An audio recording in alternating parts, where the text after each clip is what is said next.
So, obviously, you know, my name is Koen, and I want to say thank you so much for being a part of the presentation earlier. Any thoughts or comments coming out of that particular session? Things that either people learned or thought about differently? Anything? Yes, ma'am. You gave me a lot to think about, but I just have to tell you that I loved, and the person around me loved, the shaking the family tree. What about that concept that you think was helpful? It was just presented in a way, again, to put the focus on similarities instead of differences, and then to bring it more personal. You know, everyone tends to look outside of themselves, but to step and look inside themselves and what's in my family tree. Okay, cool. Other folks, other concepts or things you thought were? Just wondering if that voice in your head sounds like anyone in particular, or? It's Sean Connery, actually. Nice. Exactly. That's the man.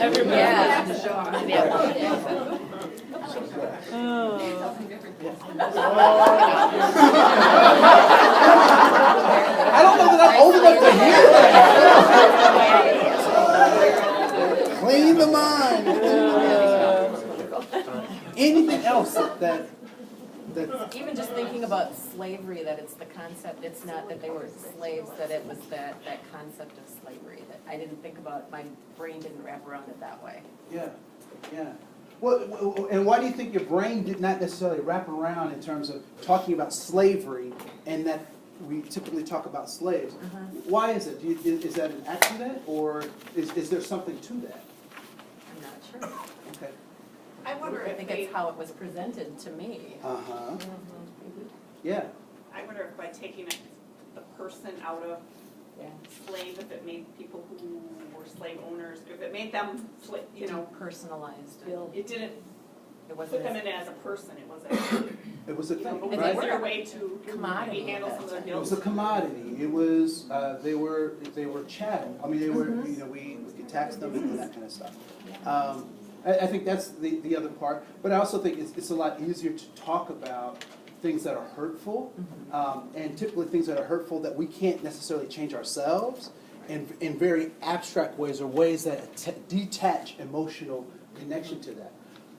But at the same time, I would say that, and we'll talk about it here, that it is emotion that actually moves people to action, or that is a component of moving someone to action, is making that emotional connection. And so a lot of our systems have been designed to, even when we talk about this concept of the right fit, have been designed to kind of cut off these human connections so that this other agenda can kind of happen. So cool, yeah, we'll address some of that too in this short session. Anything else? The student goals I thought was very interesting, you know, when you talked about attitude. And, you know, and knowing that some of my students are just there to get through, you know, because they have to have this class to get what they want at the end. And looking at, okay, well, what would be your mini goal for this?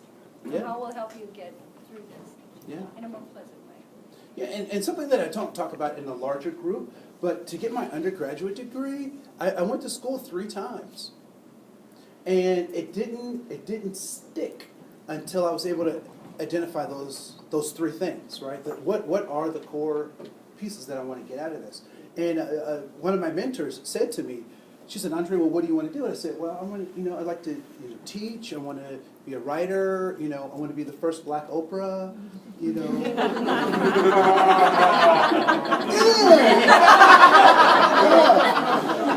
But the point being, I wanted all these things. And she said, well, how do you use your educational experience to become those things? So when I started writing my papers, I wrote my papers with that kind of stuff in mind. When I had relationships with my professors, I had that kind of stuff in mind. So, professor, I want to write this book. So how can I use this paper in my book? Can you help me do that? And when I knew what I wanted, the professors were, better able to help me to get to what I wanted. And everything that they were teaching me then had a context. And I believe a lot of times we fail our students because we have great information, but we're not able to put it into a context that is useful for them.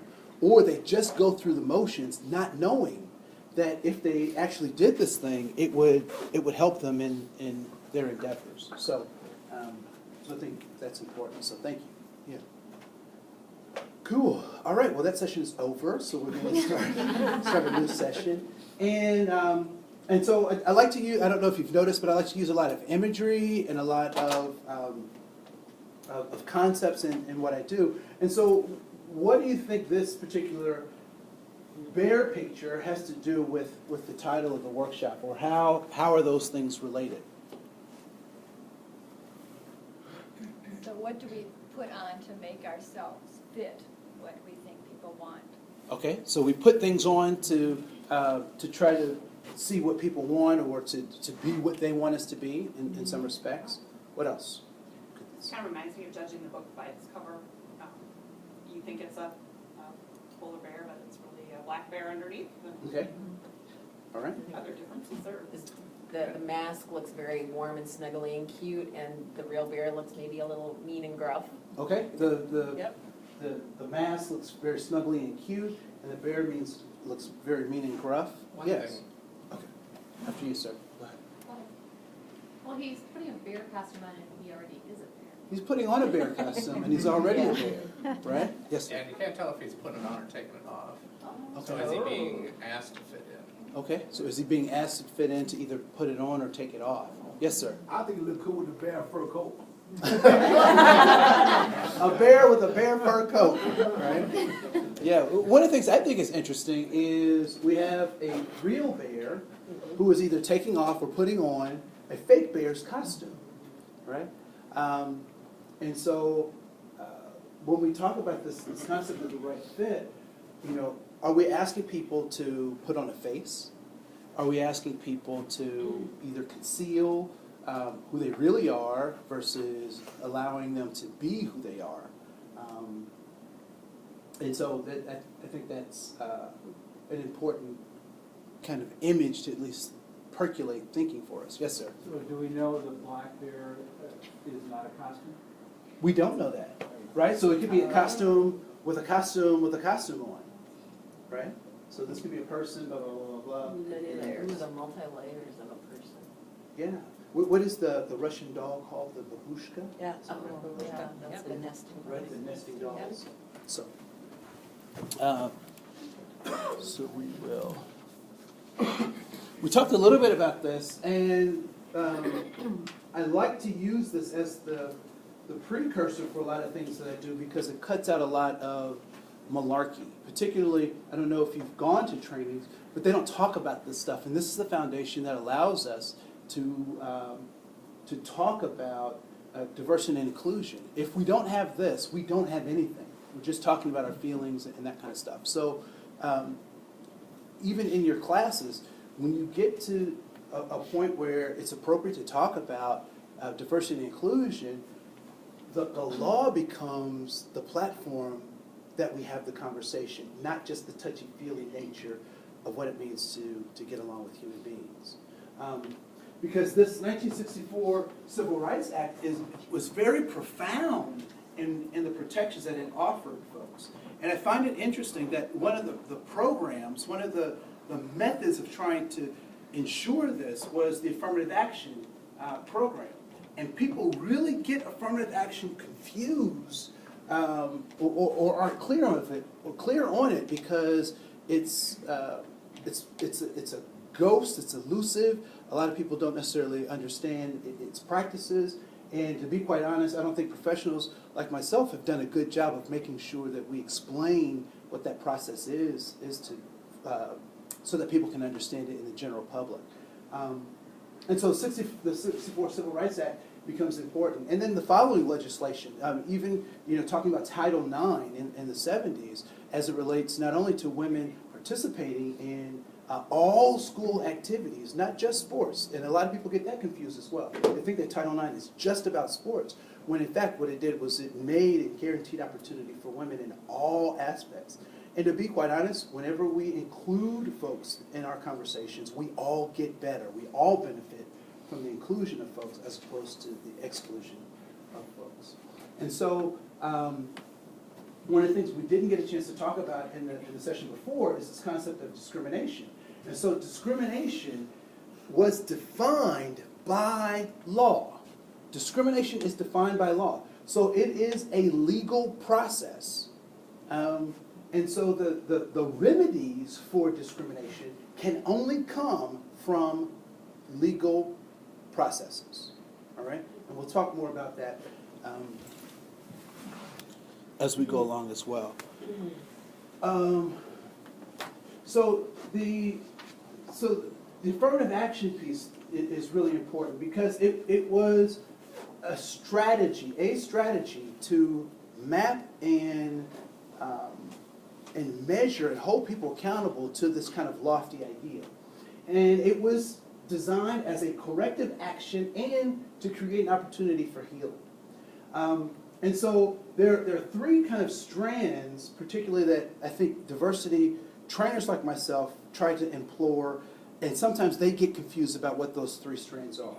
The first is all the legal stuff. And when we talk about affirmative actions, not just the program, but being affirmative in our actions, what we're talking about is impact versus intent. Impact versus intent. And so under these kind of affirmative actions is conversation about discrimination, using the '64 Civil Rights Act as the basis of that. We talk about legal resources like the ACLU, NAACP, the Southern Poverty Law Center as legal resources for getting information to fight for this thing called, or fight against discrimination. And it's about goals and measures. So HR policies, EEO policies are all about the goals and the measures to decrease discrimination. So they're the legal resources, and then the goals and the measures that our organizations take. Then there's diversity and inclusion, which is different than this affirmative action piece. Diversity and inclusion is about intent versus impact. And so we talk about cultural competence. So what is the content that we're teaching? What are the methods that we're teaching? We're trying to get across particular types of content to our students. Diversity and inclusion is also about inclusive environments, which is about practices. What kinds of things do we do? For example, do we have unisex bathrooms? Do we have what kinds of families do we talk about in our classes? How do families show up in our brochures? How open are we to facilitate that dialogue? And then also diversity education. What is our curriculum? How does diversity show up in every piece of our curriculum? And I would suggest that if we are going to be, diverse and inclusion, and we're going to be culturally competent, every piece of our curriculum can have something to do with diversity or extending cultural competence to our students. From chemistry, I was just telling my grad students, the story of George Washington Carver. Are folks familiar with who George Washington Carver is? Okay. What is he most noted for? Peanuts. For peanuts, right? Do you know why he's most noted for peanuts? So when George Washington Carver was working at Tuskegee Institute, one of the things that he did was he monitored crop soils. And he found something very interesting. In the South, particularly in Alabama and Mississippi and Louisiana, what was the #1 crop that was being grown? Cotton. What happens when you grow one crop for, 100 years? What happens to the soil? Right, it starts to deplete. And so one of the things he started noticing, he saw that the nutrients in the soil were being depleted. Well, at that same time, it was right around the time that the slaves were freed that this new development was created called sharecropping, right? And what was the concept behind sharecropping? People get part of the land, they could farm on it, but then part of what they made was the person that Right? had the land. So just renting for the most part, right? Renting for crops. And so people, former slaves, were now working with their former slave owners in this partnership, and people were signing contracts. Well, if these crops failed, what was the penalty? What do you think might be the penalty of the entire, so-called black race if folks are in this relationship? You're out of there. They're out of there, and what's going to creep back in? The slavery, the system of slavery.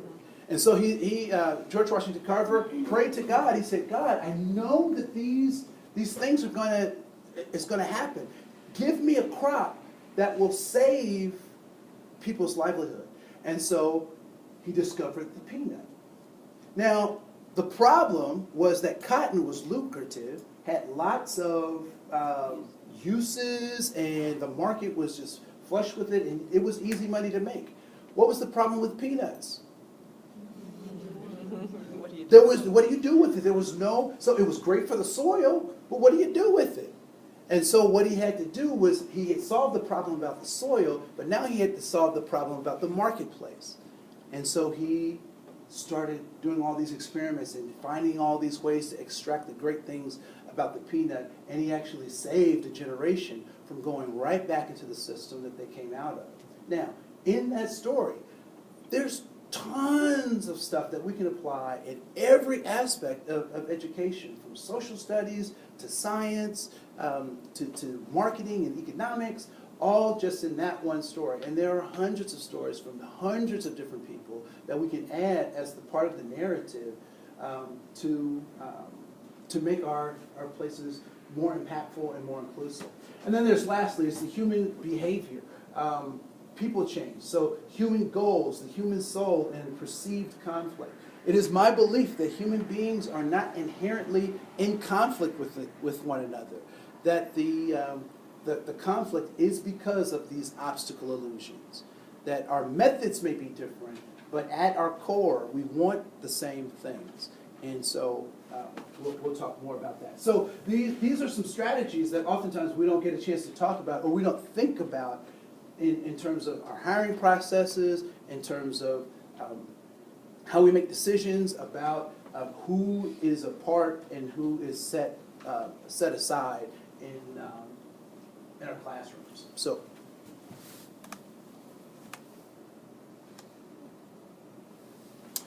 I want to show this really quick. Now, I want to say I got this off of YouTube. I did not make this video. Do not hold me personally accountable for this video, but it is something that I think is useful because it demonstrates a really good principle. Is there a... There's probably a one down. Yep.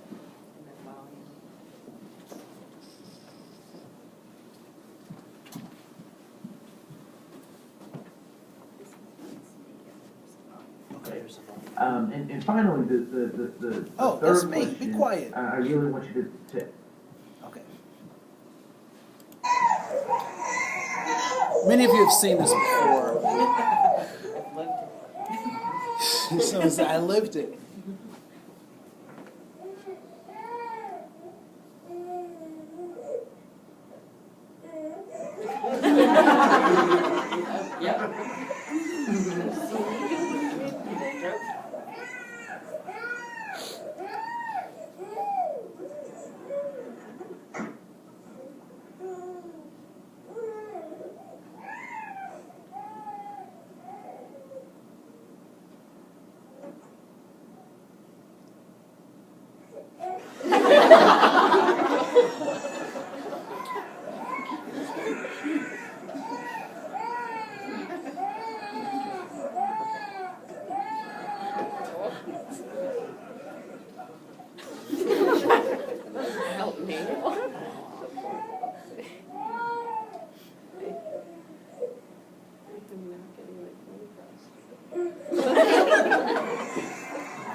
We'll stop right there. So why is the child acting this way? Why do you think the child is acting this way? Because he's learned the behavior. Because he's learned the behavior, right? So at some point, that behavior got that child to his or her goal. I think it's a boy. Got him to his goal. Right? So he will continue to use that behavior until when? It no longer works anymore. It no longer works? Okay. Is it working now? Doesn't look like it. It doesn't look like it's working. But he's still exhibiting the behavior. Why? That we think works. Because he thinks that it works, right? So we talked about that before, that he's doing this behavior because he thinks that it works. So when will his behavior change? He experiences something different. When he experiences something different, he's experiencing something different right now. Usually, when I fall out like this, I get something. So that's not working, so let me fall out like this. So that's not working. So when will his behavior change? When he gives up. When he gives up? Possibly. Present him with some choices where he can achieve his goal. When he realizes that this behavior does not work. When he comes to the understanding that what I used to do doesn't work any longer, and that I need to do something different, that's when he'll change. One of the things that organizations often say is that we want more people of color, or we want more women in this area, or we need more males in nursing. So they'll say those things. But guess what they won't do? Change their behavior. So what do they end up with? The same stuff that they've always got. And so when we start thinking about how we create this opportunity for the right fit, and even what that means, we have to start recognizing that if we want something different, we have to do something different. To ask yourself. What I'd like for you to do is somewhere on your handout, I want you to create a circle.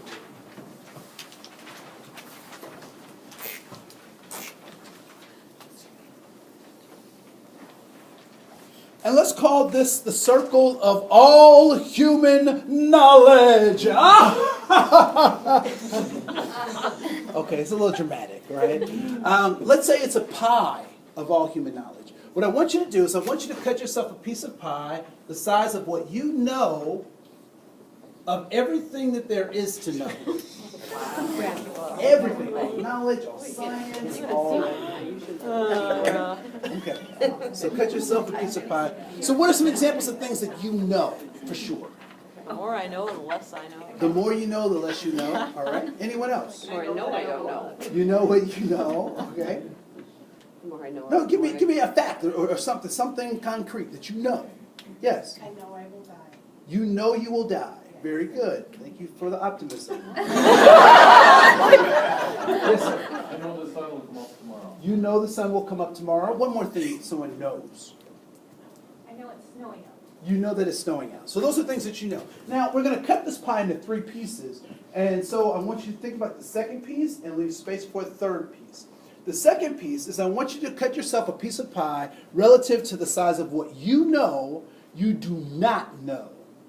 What is it that you're aware of that you don't know? And I want to say you can quantify that. And so examples might be, I don't know how to fly an airplane. I don't know Mandarin Chinese. And you certainly do not want me to be your brain surgeon. Right?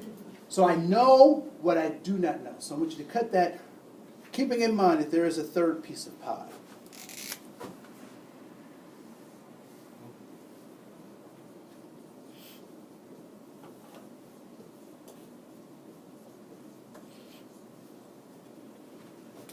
And what are some examples of things that you are aware of that you do not know?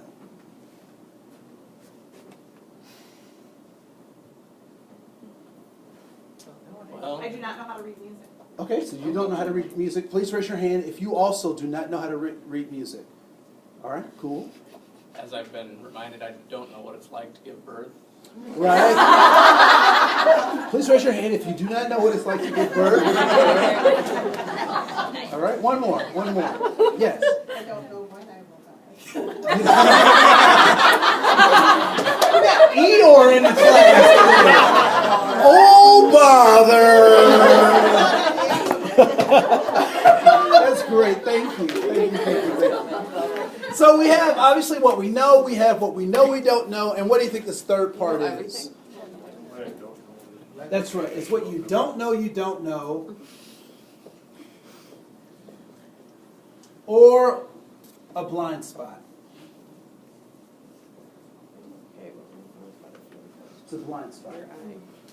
Now, when we look at what I know I don't know, and we look at our blind spots, where is the primary place that we've gotten the things that we know, the things that we know we don't know, and the blind spots that we have?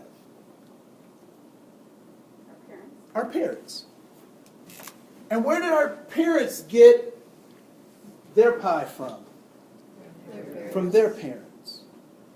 Have you ever made a copy of a copy of a copy of a copy of a copy of a copy of a copy?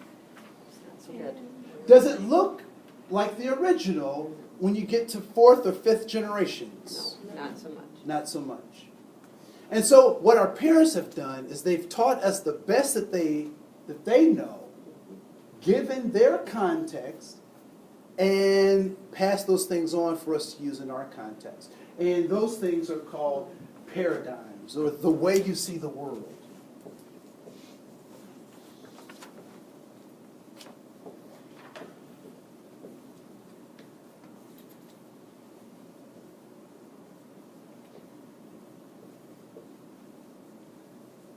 So the way you see the world is a paradigm. And so our parents have given us those paradigms.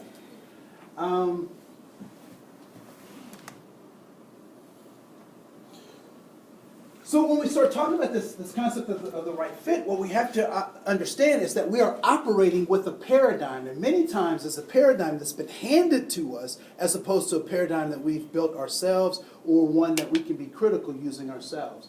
And so what we say, typically, when we look at someone's resume or when we set up a job description, what we are looking for is knowledge, skills, and abilities. That's what we're looking for. I went to school to acquire knowledge, skills, and abilities. Right? That's why we hand out certificates and we put our seal of approval on those papers that our students walk away with their transcripts, because we say that we have given them knowledge, skills, and ability. Unfortunately, all too often the reality is that when I go to get a job or even run for a political office, folks aren't looking at my knowledge, skills, and abilities. What they're looking at is my charm, my charisma, and my likability. How much, A, am I likable, but B, how much am I likable like them? How much am I alike them, right? And so we have this notion of the right fit. And so what exactly is the right fit? How many people have been on an interview panel and you've heard someone say in the interview panel, I don't know if this person is the right fit, right? What are they talking about? Has anyone ever had a matrix of what the right fit is? Actually, we do set them up when we go into interview committees. We have a matrix of what we're looking for. You have a matrix of the right fit. So at the top of the paper it says right fit. No, not really right fit, but what we're looking for. Uh-huh. And so does it ever come out that this person is not the right fit? Or does it come out that they don't meet our qualifications that have been pre-assigned or the matrix that we've developed? Well, it's like a rating. Who fits better than somebody else? Okay. All too often, most interview processes don't have a process of the fit. The fit is typically something pretty arbitrary when they talk about the fit. Now, also, I've certainly been in places where they've had standards that they're looking for and objective things, but when we start talking about the fit, I've never seen anything specifically that talks about the fit. Or people will say, well, I don't think they would like it here. I don't think they would like it here. How do you know? Did you ask them? I had an incident with a student the other day. He says to me, I can't get a job, I can't get a scholarship because of affirmative action. They have these quotas, which they don't, but they have these quotas. So I can't get it. And I looked at him and I asked him, I said, is it possible that you're not as good as you think you are? Right? All these soccer, when I was growing up, you got cut from the team. Now everybody can be on the team and everybody gets a trophy and everybody gets a ribbon. In real life, that's not the case. Right? So there are winners and losers. But when you grow up with that false sense, then you have to find something to blame outside of yourself other than accepting that it could be me. And so one of the things I walked him through, I said, well, let's look at let's look at an employment. Let's look at a workplace. And so, let's say there's 100% of employees, and we'll guess. We'll just make some assumptions. What do you think maybe an affirmative action plan, if they did have quotas, what do you think their percentage of quotas might be? 10%. Let's say 10%.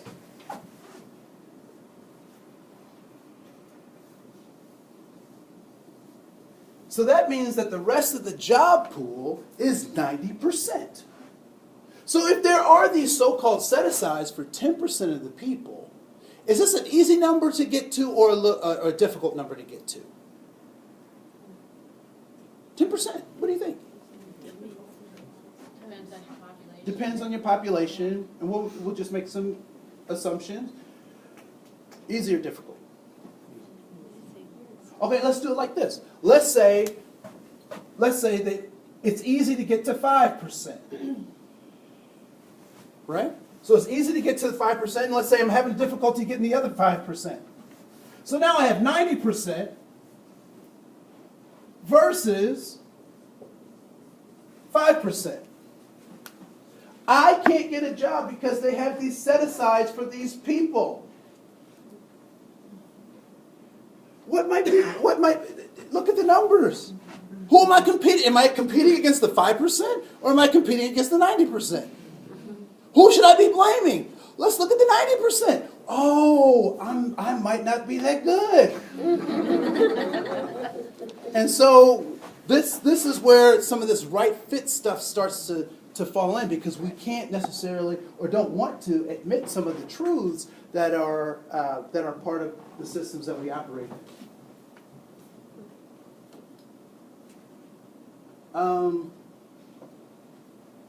Yeah, so we'll do this.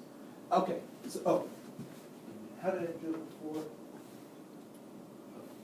You have to. Okay, never mind. Here we go.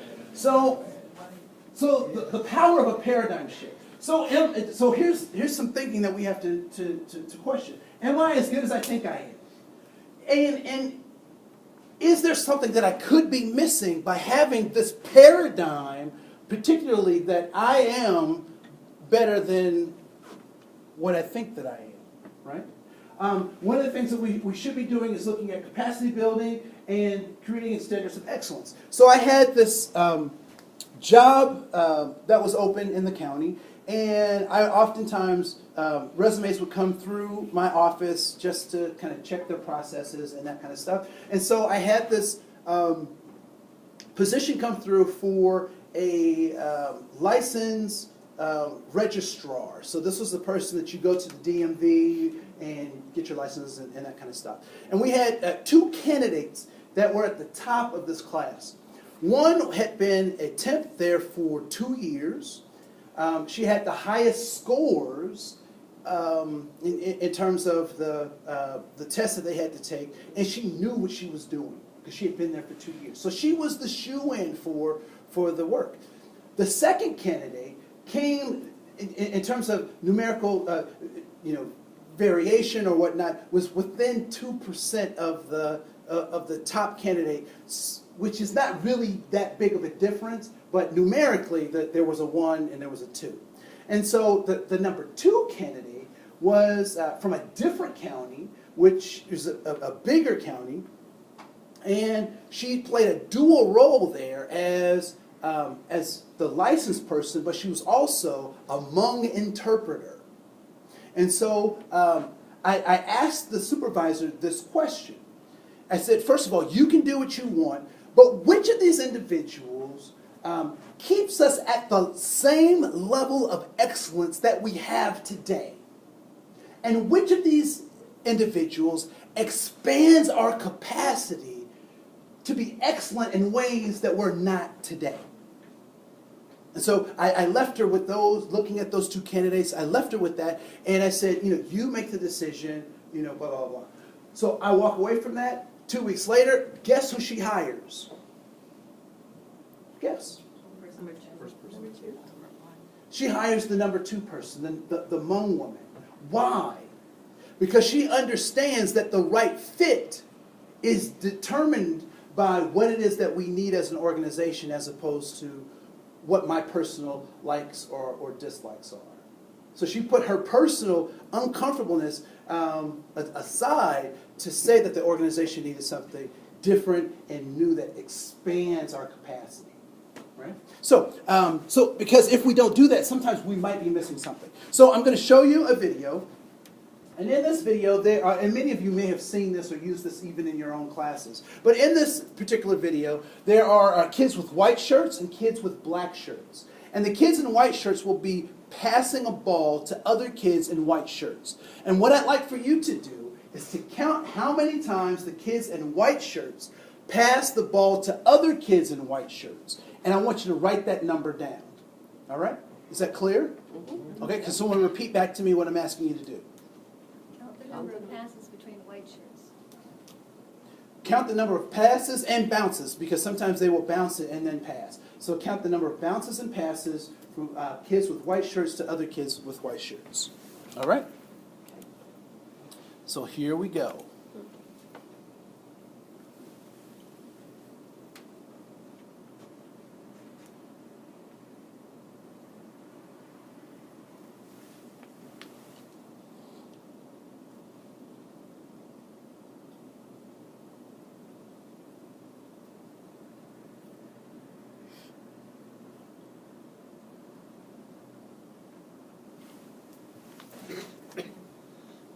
What was the count that you had?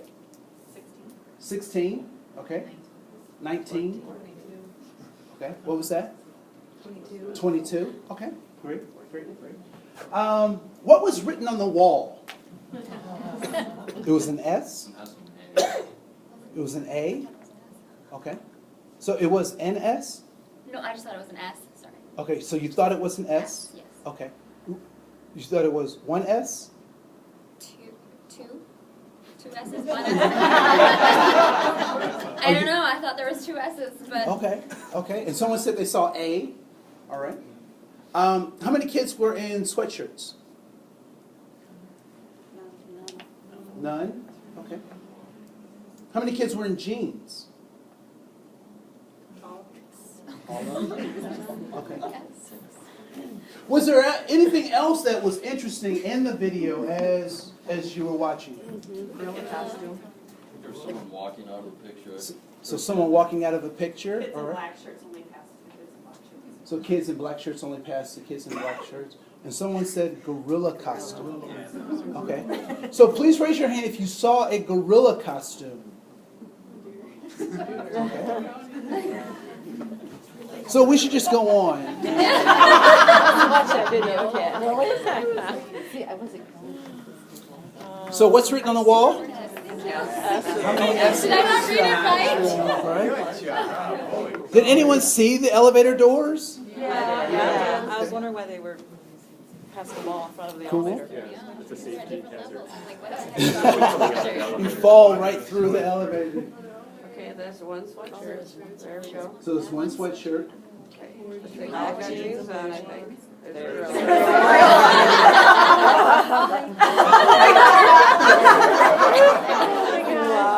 Did you not see it? I did not see it. No, I didn't see it You'll see either. it. I just very focused on the Why white did you not shirt. see it? Because I was too focused on the white You were shirt. focused on what? The bouncing on the ball The of the bouncing on the white ball. shirt. And why were you focused on the bouncing of the ball of the white shirt?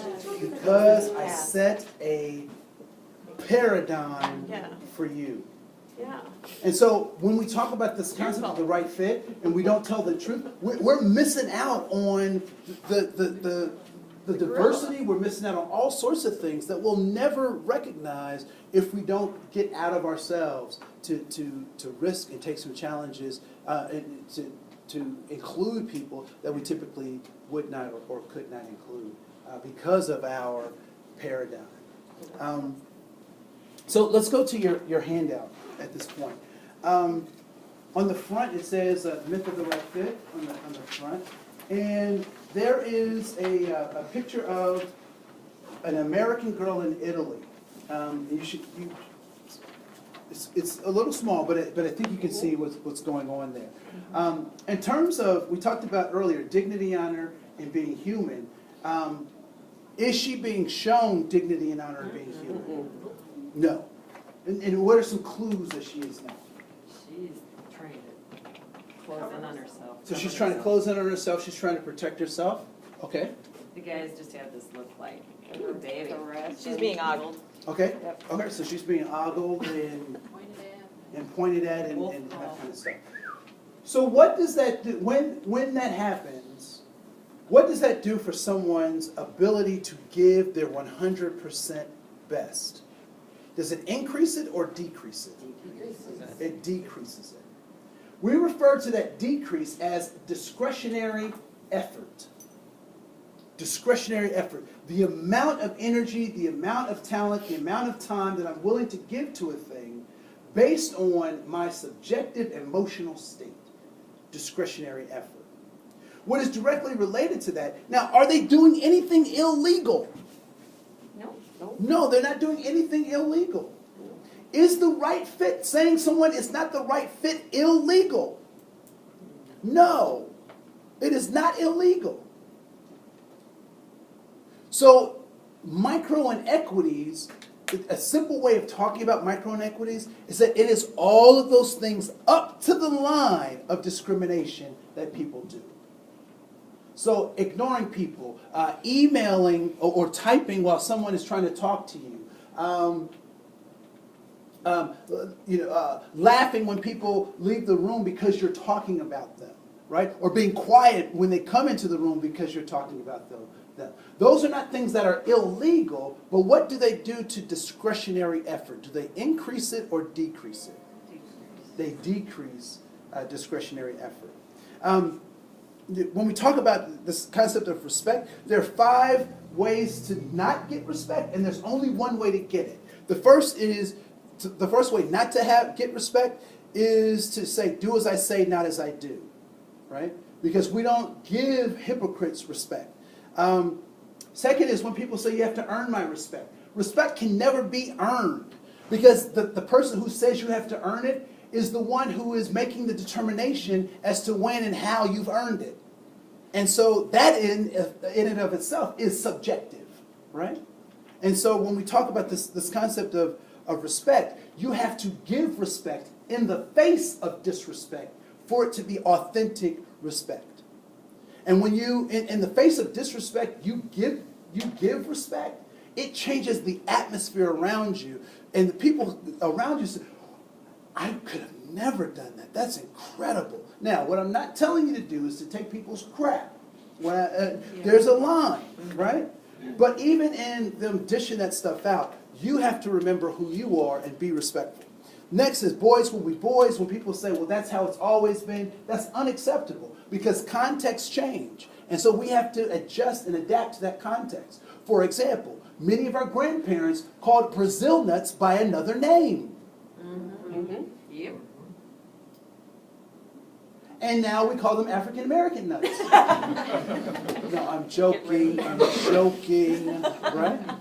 But given their context, that's what they called it. But now, since the context has changed, we can't use it. Grandma, you can't, no. It's Brazil nuts, Grandma. It is, right? when people don't take responsibility, they say that that's not my child. And lastly, we don't get respect when we don't realize that disrespect is a form of violence. When physical violence is impacted, there's a set of emotions that get stirred. And when disrespect happens to an individual, I suggest that it's the same set of emotions that get stirred. And so we can't just let disrespect stand because it is a form of violence. I'm working with an organization and they want to increase the morale and they want to make things better in their organization. And I said, let's start with not cursing in the workplace.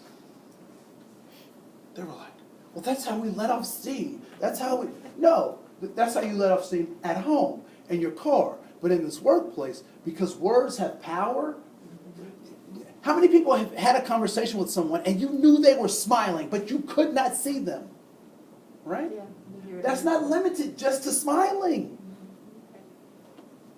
Those curse words, those murmuring, those bad things that you say about individuals, that stuff lingers in the atmosphere, and people recognize that when they interact with you. You've met people that you know don't like you, and they've never given you a reason not to like you. But you have that sense that they don't like you, right? For all sorts of stuff. The other thing is that we have to understand that rules plus relationship equals respect. But rules minus relationship equals rebellion. So if I'm trying to establish rules in my classroom or with a group of peers, but I don't have a relationship with them, I am going to have a rebellion at some point. The other thing that's important for us to realize is all too often employees get confused about their role in the workplace, and managers are notorious for this. Managers will say something that is so problematic, and it creates this atmosphere where this right fit thing kind of looms. And they'll say that this is a family. We're a family. Anyone ever heard a manager say something like that? You know, we're a family. What's the problem with the family? Sometimes they don't get along, they fight, sometimes they're dysfunctional. What's that? Involuntary. It's involuntary. Right? As much as I want to get Uncle Joe off the family rolls, I can't do it. Right? Where the workplace is focused on goals. The workplace has a mission. Typically, families don't have an overt mission. Right? You can be fired from a job, but you can't be fired from a family. Right? And so those are things to think about in terms of, you know, creating this opportunity for other folks. Because when we don't do that, what we start doing, if you turn to the other side, we start looking for perfection. And there's no such thing as perfection. There is just the perfecting of the process. So we can make ourselves better. The divas start to show up in this family versus team kind of atmosphere. And divas are problematic. Divas, some of the symptoms of a diva is that they say, well, I have been here the longest, so I deserve ... This shift or this vacation belongs to me because I've been here for a very long time. I believe that tenure is a problem in terms of what it does to killing innovation as opposed to empowering people to change. Now, in a university setting, in a college setting where folks are doing research that might not be politically correct or popular, I think we need those guarantees to make sure that people can continue to do that work. But the whole premise that just because I exist, I deserve something is something that is reserved for a family and is inappropriate for a team or a workplace. Next is the charmer, and the charmer is related to the manipulator, and lastly there is the cursor. And then all of these the diva, the charmer, the manipulator, and the cursor, one of the things that they're trying to hide is their lack of knowledge, skills, and ability. I don't know if you've ever had one of those students in your class that is the suck-up student. They're usually sucking up because there's a piece of their skill or their knowledge that they're lacking, so they're trying to overcompensate by trying to appeal to your emotional state. And so when I'd suggest that anytime you see a diva, a charmer, a manipulator, or a cursor, you can find an area where their knowledge, skills, and ability or their performance is lacking in some kind of way. Because they're trying to keep folks from recognizing stuff. Yes, ma'am. When you come across one of these individuals who are playing those roles, what's an appropriate way, given what we're talking about here, to address that? Yes, and. So, students will come and compliment me or they'll give me lots of stuff. I'll be like, yeah. And do you have that assignment? Oh, shoot, got that. Oh, You did want that today, didn't you? yeah. Right? So yes and is a great way to deal with that. Because what you don't want to do is discount what they're trying to do with their emotional stuff. At the same time, you still want to hold people accountable. Love tears, love them, love tears, love tears. Show as many tears as you want. And I need the stuff that I asked for. It was funny, I had 2 students who turned in the same paper. Oh.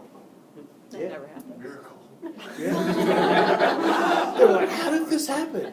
Same spelling errors, same everything. So I bring them out into the hall and I said, you guys have a problem. You guys have a problem. You need to figure out which one of you I'm going to fail. And I left them in the hallway with the papers and I went back to teaching. Why? It's not my problem. Right. Right.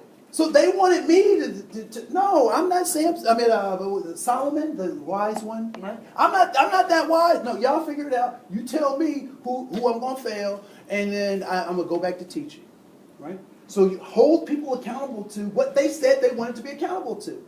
Students come to us, and we have to hold them accountable to the fact that they came to us. We work for them, but they came to us. So they want the quality of education that we're given, or they wouldn't come.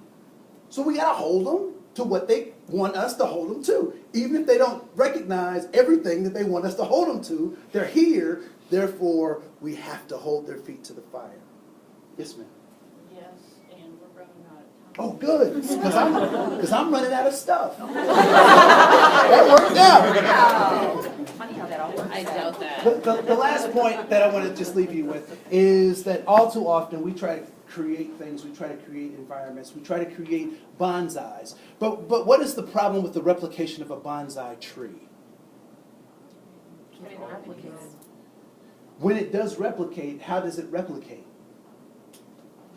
Do bonsai trees give bonsai seed? They do not. They replicate their original piece. And so all too often we try to manipulate stuff and we get disappointed when the naturalness of whatever it is pops up and we go, oh, that's not what I wanted. So thank you so much. I appreciate it.